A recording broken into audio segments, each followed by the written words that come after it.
Bonjour, je m'appelle Omar Nian, je travaille au groupe SIDA Genève.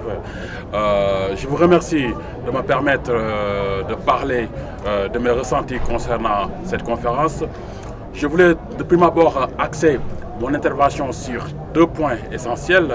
En premier lieu, je parlerai de la collaboration qu'il y a eu entre différentes associations pour mettre en place donc, ce projet. Et en second lieu, je parlerai de la conférence de manière générale.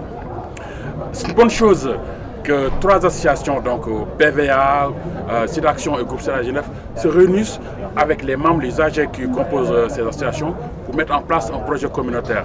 Je rappelle que l'action communautaire est un mouvement qui vient de la base, c'est-à-dire les principaux acteurs doivent être ensemble et parler à une seule voix par rapport à leurs objectifs.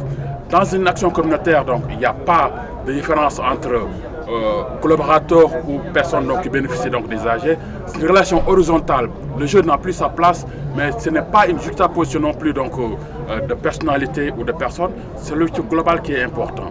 C'est pourquoi je devais remercier l'ensemble de ces associations qui ont su travailler ensemble, qui ont appris à se connaître, à travailler ensemble et à avoir les mêmes objectifs. Ça, c'est une bonne chose. Ce qui a donné naissance à deux projets communautaires.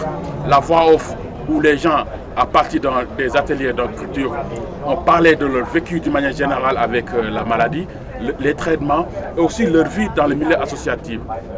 L'esprit commun qui est exclusivement réservé à la conférence où l'ensemble des personnes qui participent à cette conférence peuvent passer et expliquer ce qu'ils ont ressenti, faire des coups de gueule ou bien être content et parler de ce qui se passe chez eux. C'est une bonne chose. Et en dernier lieu, moi je parlerai du sida d'une manière générale et comment le sida fonctionne dans le monde. Ça fait 30 ans qu'on parle de la prévention sida. Il y a beaucoup d'évolutions sur le plan scientifique. Mais on a constaté depuis pratiquement 2008 qu'il y a un frein aussi bien au niveau des bailleurs de fonds, mais aussi au niveau des gouvernants. Je voulais dire que les associations ont fait une démarche extraordinaire en proposant des solutions pour permettre à l'ensemble des personnes qui vivent avec le VIH-Sida d'accéder donc au traitement universel.